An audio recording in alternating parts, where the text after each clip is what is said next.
Assalamualaikum warahmatullahi wabarakatuh. Kami dari kelompok 7 akan mempresentasikan tugas dengan tema anti kekerasan seksual. Baik, sebelum itu izinkan kami anggota kelompok 7 untuk memperkenalkan diri. Nama saya Irwan dengan NPM 23670065. Saya Prudenta Fajar Oktora dengan NPM 236700031. Saya Mohsin Alfanani dengan NPM 236700057. Saya Muhammad Rohan Pertama dengan NPM 236700050. Saya Rahul Chandra Kirana, NPM 236700019. Saya Muhammad Satriandra Putra dengan NPM 236700041. Saya Alfiansyah Nafwan Maulana Putra dengan NPM 236700077. Yang pertama, latar belakang. Kekerasan seksual dapat diartikan sebagai segala upaya, baik fisik maupun verbal, yang mengarah pada seksualitas atau organ seksual seseorang tanpa mendapatkan persetujuan serta memiliki unsur paksaan atau ancaman. Pelakunya tidak terbatas oleh gender dan hubungan dengan korban.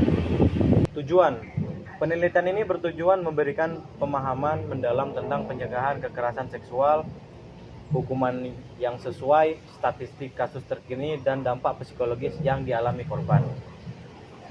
Tujuan selanjutnya adalah meningkatkan kesadaran masyarakat dan mendukung upaya pencegahan serta perlindungan terhadap korban kekerasan seksual. Contoh kekerasan seksual. 1. Berperilaku atau mengutarakan ujaran yang mendiskriminasi atau melecehkan penampilan fisik, tubuh ataupun identitas gender orang lain. Misal lelucon seksis, siulan, dan memandang bagian tubuh orang lain.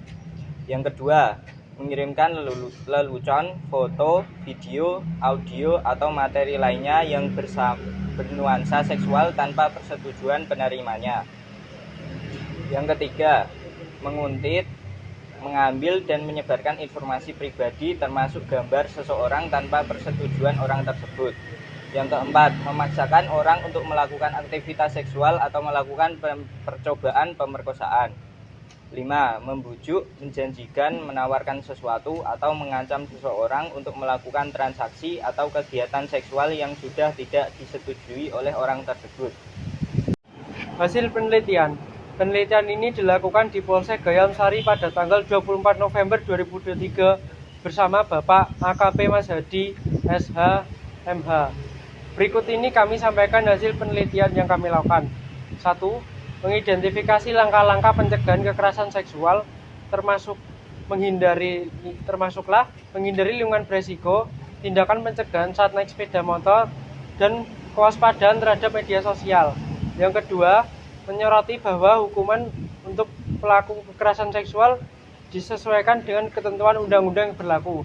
Yang ketiga, menyajikan data jumlah kasus kekerasan seksual tahun ini dengan informasi bahwa terdapat 5 kasus. Yang terakhir, mendeskripsikan dampak psikologis yang signifikan pada korban kekerasan seksual, seperti rasa takut, trauma, penutupan diri terhadap ekspresi masalah.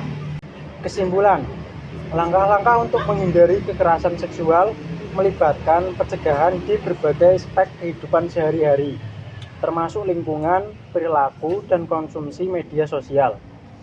Pentingnya kesadaran akan lingkungan yang berisiko, seperti dunia malam, mabuk-mabukan, dan pengguna narkoba. Selain itu, upaya pencegahan juga melibatkan perilaku sehari-hari, seperti tidak naik sepeda motor sendiri atau berdua, khususnya untuk wanita.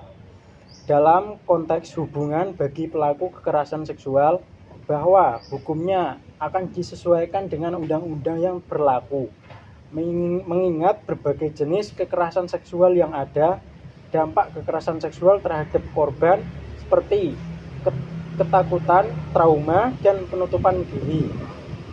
Menegaskan perlunya upaya preventif yang lebih kuat.